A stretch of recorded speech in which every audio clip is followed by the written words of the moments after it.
Welcome to The Route to Revenue, two entrepreneurs sharing the path to curbside cash flow. I'm Ben. And I'm Mike. We're both founders of two successful recurring revenue businesses in the home services industry, and we've built our companies from startup to profitable and scalable operations. This is the show for entrepreneurs serious about building sustainable home service businesses. Whether you're starting out, scaling up, or ready to move beyond trading time for money, we share proven strategies for creating predictable monthly revenue streams. And while our expertise comes from the bin cleaning industry, the systems and principles we discuss work for any recurring revenue home service. Think lawn care, pest control, pool maintenance, and beyond. Each episode, we break down real-world strategies for customer acquisition, retention, operational efficiency, and building systems that generate consistent income while you step back from daily operations. Are you ready to transform your home service businesses from a demanding job into a profitable asset? This is The Route to Revenue. Hey everybody, we thought we'd give you a little bit of a warning here. Normally we try and get everything into one episode, but we're doing an episode of frequently asked questions that we see on Facebook and online, and it went a little long. We were having some fun discussing it, so we've split this into two episodes. And we hope you enjoy it, and we hope that our change in format doesn't mess you up too much. Enjoy the episodes. Hello, everyone, and welcome back to The Route to Revenue. I'm Ben Magee with Green Can Cleaner, and I'm here with my co-host, Mike Walker of Spiffybin. How are you today, Mike? Hey, Ben, I'm doing all right. How are you today? I'm good. Nice sunny day here, so that's kind of... I was just on the truck about a half hour ago and fixed a lifter issue, so I feel pretty good about that. And it was perplexing for a little while, but we got to the bottom of it, I think. So it's always good when you figure that out. I've got one that I'm still working on. Yeah. Yeah.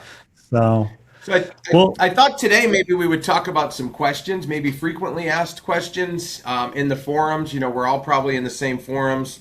Certainly bin cleaners and lawnmowers and landscapers and stuff like that. I can really only talk much about the bin cleaning industry, but I thought maybe that'd be a good idea for today. What do you think? I think that's a great idea. So, I've got a little bit of a list. I mean, I think off the top of my head, I can go through 5 or 10 questions that I see maybe every day on Facebook. Yep. And so I think we should jump in and get this done. So that sounds great. That sounds great. Yeah. So first off, you and I mean, we debate this all the time. Is it a can or a bin? Well, yeah, and you, for some reason, are not the only one that I debate it with. Our friend Tyler LeBlanc from Delaware Can Cleaner, he also and I debate it quite a bit. So obviously my company is Spiffybin, and your company is Green Can Cleaner. I think, I don't know, this is kind of tongue-in-cheek, but I think it's more of an area difference, if that makes sense. What do you think? I agree. I think that it's a regional thing, and even within a region, I mean, I think that they're so interchangeable now. The one that gets me when I hear it and it makes me laugh every time is when they call them a tote. Yeah. Because I know that that's not from here. No. So, And what was funny too is out in Europe they call them a wheelie cart or wheelie bin or a wheelie bin. Wheelie bin. So I mean, Yeah. not for nothing. That's kind of two for the bin side. Just saying. Well, I mean, whatever you can do, Ooh, I like it. So, okay, so let's get serious now. So I'm going to ask you the first question. What do you do with the dirty water? So we've done a couple different things over the years. When we first moved into our warehouse, so I'm in one of those warehouse complexes where they have, basically 1,250 square feet. There's a small office. I'm in this 10 by 10, maybe 10 by 12 office. And then in the back, you've got 1,000 or 1,200 square foot of warehouse space. So in each of these spaces, we're able to obviously fill the water from the warehouse supply or from regular supply water. And then in the past, we have not, in one of the units, we do not have a drain, and in another unit, we do have a drain. So when we first moved here, we did not have a drain, and for those years, I had actually contracted with a right across the street, down the street a little bit, is a mobile car wash, not a mobile car wash, a self-serve car wash. So we would go there and we would basically go into one of the bays. They told us which bay, and they wanted us to go in the furthest most bay, the one closest to their discharge was their request. So we always went to Bay 6, which I guess was closest to theirs, and we would just dump in there. We had to pay a fee.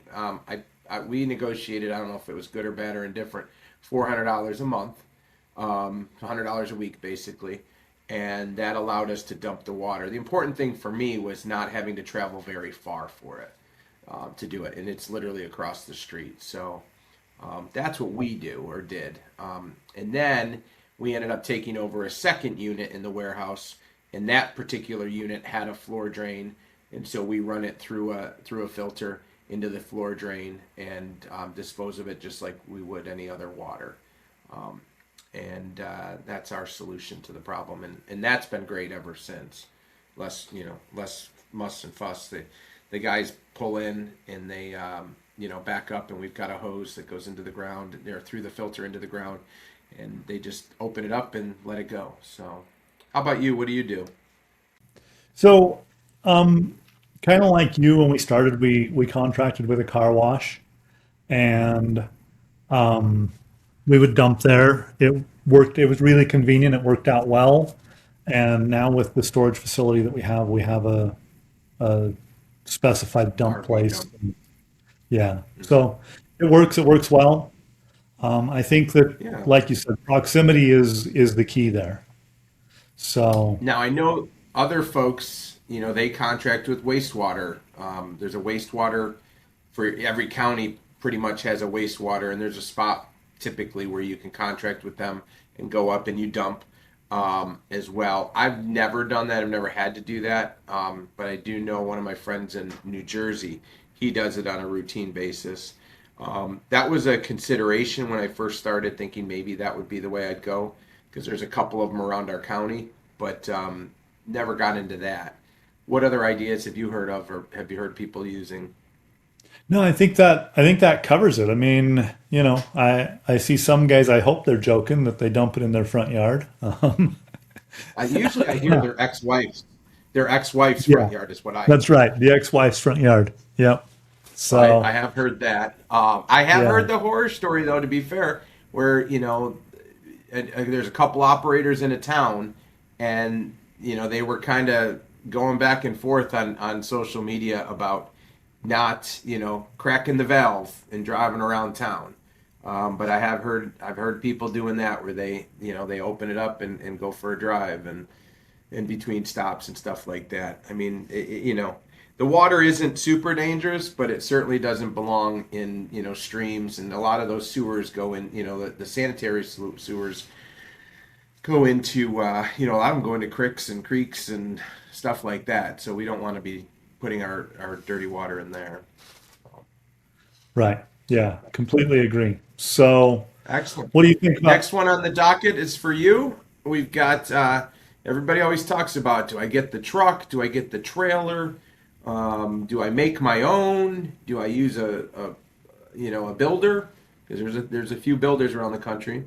What are your thoughts on that? I know we've talked Well, about it in the past a little bit. we did talk about this a little bit, so I'll be quick with it. I mean, I started with a trailer, moved to a truck, and now have multiple trucks.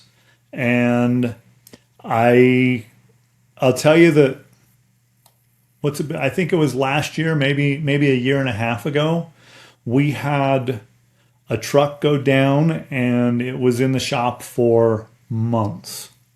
It was just a crazy situation. We ended up buying another truck. I think you remember when this happened. Sure. But I borrowed a trailer from a company that's here local that wasn't operating during the winter. The guy was just amazing and said, you know what, just come pick the trailer up. And I put one of my guys pulling that trailer and cleaning cans, and he came back after day one and said, I don't know how you did that. The efficiency difference between a truck and a trailer, the truck is more efficient. There are reasons to go with a trailer. And when I started out, I don't know that. I mean, here's the deal. I bought a pickup truck because I traded the car that I was driving in at the time to buy the pickup truck. Right. And and I had to have transportation, and then I had the trailer, and I don't know that I would have been able to fade the payment on a truck at that point. And so there are reasons to go with a trailer, but for the most part, if you're looking for efficiency and you're looking to scale, I think a truck is the way to go. I hear some guys Yeah. that are using like single can trailers and they've got four or five of them out there. I, my hat's off to them because I don't know how to make that work. Right. So, Yeah, absolutely. I'm with you on that one. I went with the truck to begin with, the full size NPR truck. My reasoning was at the time, and currently one of my kids now still drives it. All I had was a Maxima, and last I checked, I wasn't gonna be able to tow that truck around with the Maxima. I did. Now my wife did have a Pathfinder, but I also recognized that I think the top on that was maybe 3,500 or 5,000 pounds. I was gonna right, chew that one up. Wasn't gonna work.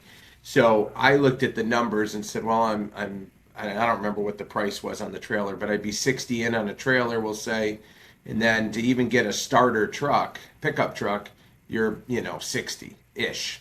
right. So I decided at that point I'm just going to go ahead and go big with the Spiffy truck. Now I also thought, right, wrong, or indifferent, that it portrayed a different image of the business when they saw the truck out on the road versus pulling a trailer. I think a lot of times, at least in my mind, a lot of people would look at the trailer and they would say, "Oh, it's another landscape trailer," and then they kind of look at it and go, "Oh, what's that?" Now they could say the same about a pickup or one of these trucks and say, "Oh, it's another True Green guy," and then have to Right. look further. But that was just a perception I had, right, wrong, or indifferent. But the bottom line was I was not, I did not want to go out and grab a pickup truck just to grab a pickup truck and then do Right. that in that regard. Yeah. Now, a lot of people go and they have ingenuity and they spend a lot of time making their own system, and there is, I guess, something to be said for that. My thoughts on that would be sometimes time is money, and having some experience, people doing things, they've already made the mistakes that you're about to make potentially. So maybe just biting the bullet and going ahead and buying one from a manufacturer perhaps is the way to go. Well, and I mean, there's used equipment out there now. When I started, there really wasn't used equipment out there. And so Sure. truly when I started and somewhat to when you started as well, you either bought new or you built your own. There was Hmm. really no in That's between true. there. And today There weren't all there's these plenty Facebook out groups. there. Yeah.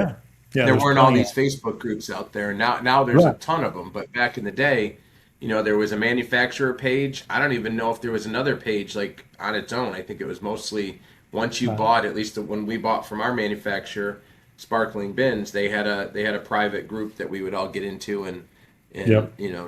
chew the fat there. Well, So and I know that the what is it, the trash can cleaners has a private group as well. I mean, I think they all they do. do. Yeah. Sure. So, Yep.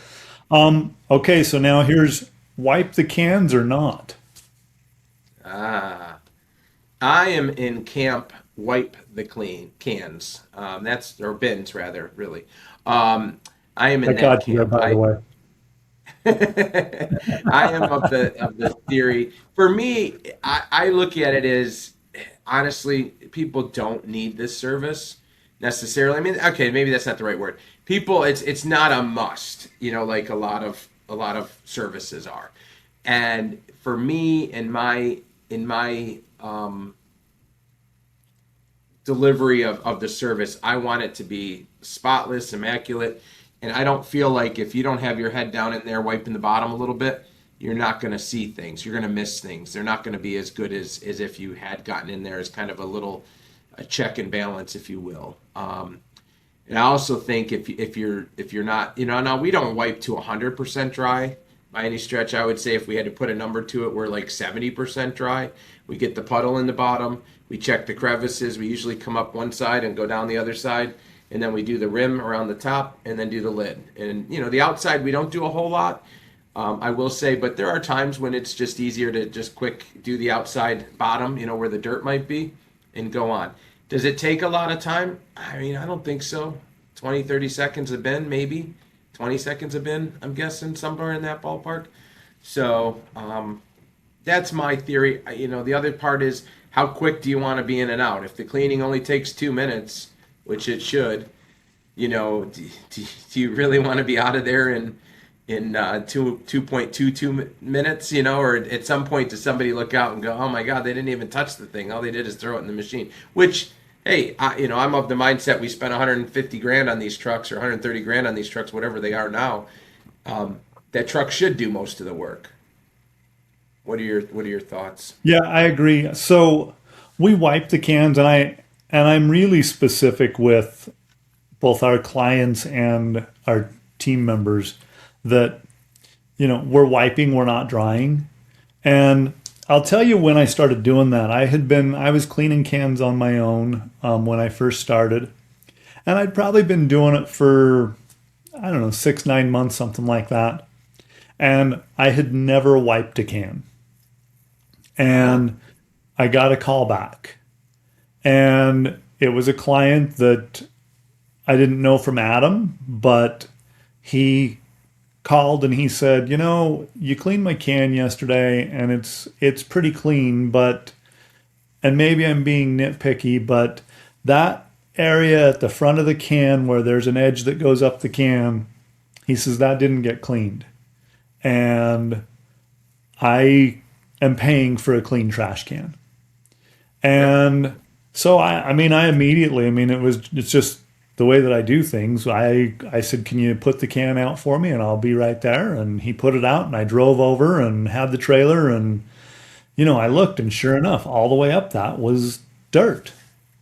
And I could swear I hit it with the pressure washer, but had I have wiped that can, I would have known, and the can wouldn't have been left that way. And so from that point forward, we started wiping the cans, and it's more just to put your head inside the can and see what's going on there. And I And fear if you don't have your team members sticking their head down in there at least a little bit, then they're just never going to look in there, right? Because right now I don't think that to be completely blunt, I don't think my employees are wiping them as good as I do. So there's already a little diminishing from what I do to what they do. But if I never instituted, you have to wipe the bin, I don't know that eventually they'd get to the point where they wouldn't even look. They'd throw it up, throw it down, roll it up, and be done. And yeah, I just think it's a nice extra feature.